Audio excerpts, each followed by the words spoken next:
Morning students, आज हम कक्षा 9th की ग्रामर बुक के टॉपिक अर्थ के आधार पर वाक्य के बारे में जानेंगे। सबसे पहले हम जानेंगे कि वाक्य कैसे बनते हैं। वर्णों के मेल से शब्द बनते हैं, जैसे क म ल। ये क्या है? वर्ण है 3।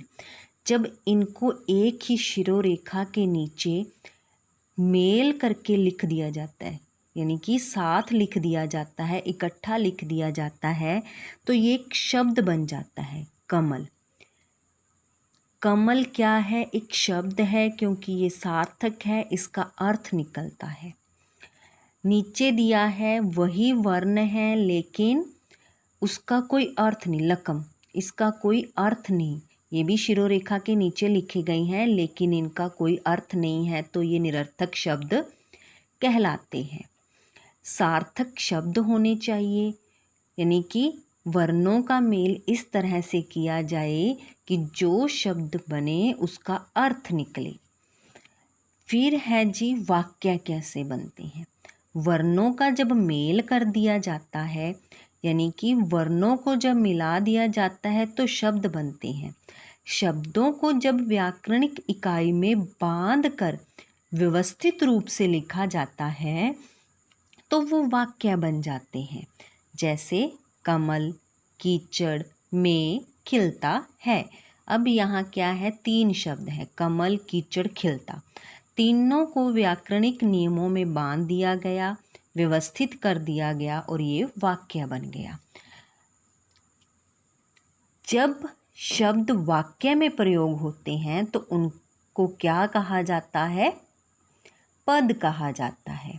जब वो स्वतंत्र हैं तो वो शब्द हैं, लेकिन जैसे ही उनका प्रयोग वाक्य में कर दिया गया तो वो पद कहलाई।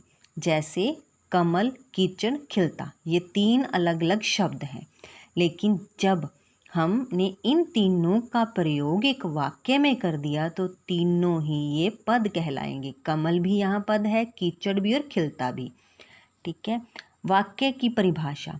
वाक्य पदों का वह व्यवस्थित समूह है जिसमें पूर्ण अर्थ देने का सामर्थ्य है, यानी कि पदों का व्यवस्थित समूह है जो कोई ना कोई अर्थ प्रदान करता है, वाक्य कहलाते हैं।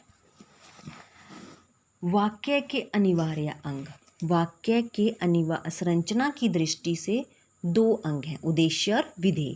उद्देश्य जिसके विषय में बात की जाती है वो उद्देश्य है। अमिता ने पत्र लिखा, यहाँ अमिता के विषय में बात हो रही है, तो अमिता उद्देश्य है। विधेय उद्देश्य के विषय में जो कुछ बताया जाता है या जो भी बात की जाती है उसे विधेय कहते हैं। जैसे अनुराधा भट्ट ने वाद विवाद प्रतियोगिता जीती। अब अनुराधा भट्ट के बारे में क्या बात की जा रही है कि उसने वाद विवाद प्रतियोगिता जीती, तो ये विधेय है। उद्देश्य इसमें क्या है? अनुराधा भट्ट। आदित्य की मौसी मुस्कराने लगी, यहाँ उद्देश्य क्या है? किसके बारे में बात हो रही है? आदित्य की मौसी के बारे में। क्या बात हो रही है? मुस्कुराने लगी, तो ये क्या है? विधेय है। उद्देश्य सब्जेक्ट है, कर्ता है। वो एक शब्द का भी हो सकता है, एक से ज़्यादा शब्दों का भी हो सकता है, और उद्देश्य के बारे में जो बात की जाती है वो विधेय कहलाता है। ये कुछ एग्जाम्पल दिए गए हैं जो आपने पढ़ने हैं। फिर है जी वाक्य के भेद। वाक्य के 2 आधारों पर भेद किए जाते हैं, अर्थ के आधार पर और रचना के आधार पर। अर्थ के आधार पर जो हमारे सिलेबस में है वो ये है कि अर्थ के आधार पर वाक्य के भेद। अर्थ के आधार पर वाक्य के 8 भेद हैं। इनके नाम से ही हमें इनके बारे में पता चलता है। जैसे पहला है विधानवाचक। ये इसमें क्या है? एक सरल वाक्य दिया होता है। जैसे चंद्रकांत ने पूजा की, उमाकांत रसगुल्ले लाया। इसमें क्या है? क्रिया के सामान्य रूप से होने या करने का पता चलता है, साधारण वाक्य होते हैं ये। निषेधवाचक। इसमें क्या है? क्रिया द्वारा कार्य न होने के भाव का बोध कराया जाता है, यानी कि इसमें नहीं या मत जैसे शब्दों का प्रयोग किया जाता है, मनाही की जाती है। जैसे सुमेर राजस्थान से नहीं लौटा, वर्षा नहीं हुई, है ना। विस्मयवाचक, इसमें क्या है, भय, घृणा, हर्ष, आश्चर्य, शोक एवं भावों का आदि भावों का बोध होता है। यानी कि इसमें हैरानीजनक, विस्मय सूचक शब्दों का प्रयोग किया जाता है और विस्मयवाचक चिन्ह भी इसमें दर्शाया जाता है। जैसे सावधान, सड़क निर्माण कार्य चल रहा है। उफ, गर्मी है कि तपता रेगिस्तान। इस वाक्य में क्या है, एक विस्मय बोधक चिन्ह लगा होता है, जैसे सीधी रेखा और नीचे बिंदी, ये विस्मय बोधक चिन्ह है। आगे है संदेहवाचक वाक्य। इसमें क्या है, संभावना या संदेह दर्शाया जाता है। जैसे शायद वर्षा हो, डाउट है। यह सड़क शायद गुड़गांव जाती है, इसमें भी दो राय है, हो भी सकता है नहीं भी, इसलिए शायद लगा हुआ है।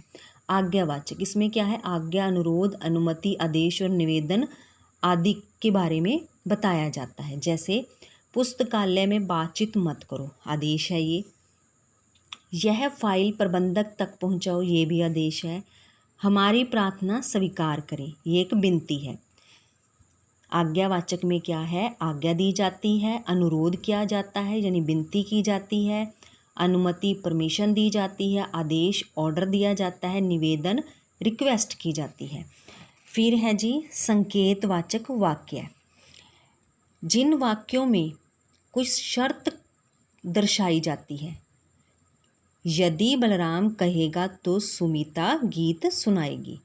एक वाक्य दूसरे पे डिपेंड है। यदि बलराम कहेगा तो ही सुमिता क्या करेगी, गीत सुनाएगी। यदि परिश्रम किया होता तो सफलता अवश्य मिलती। इसमें भी क्या है, संकेत दिया जा रहा है, शर्त है। इच्छावाचक, इसमें क्या है, कोई विश या कामना के बारे में बताया जाता है।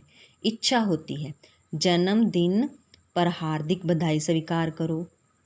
काश डॉक्टर समय पर पहुंच जाता, यानी कि इसमें क्या है, इच्छा ही, कामना का बोध कराया जा रहा है। प्रश्नवाचक, नाम से ही पता चल रहा है, इसमें क्या है, कोई क्वेश्चन किया जाता है।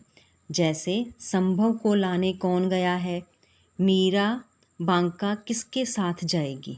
इसमें प्रश्न किए जा रहे हैं और एंड में प्रश्न सूचक चिन्ह लगा हुआ है, तो ये प्रश्नवाचक वाक्य हैं। बेटा ये था आज का टॉपिक, आशा है आपको अच्छे से समझ आ गया होगा। इस टॉपिक में से आपसे परिभाषा भी पूछी जा सकती है और ये भी पूछा जा सकता है कि अर्थ के आधार पर वाक्य के कितने भेद हैं, तो आपने इन 8 के नाम लिखने हैं। या फिर एक वाक्य दिया हो सकता है और पूछा जा सकता है कि ये कौन सा वाक्य है, आज्ञावाचक है, संकेतवाचक है, विस्मयवाचक है, संदेहवाचक है, किस तरह का वाक्य है। तो आपने बताना होगा वाक्य को पढ़ के कि ये अर्थ के आधार पर कौन सा वाक्य है। आशा है कि आज का जो ये टॉपिक है आपको समझ आ गया होगा। धन्यवाद।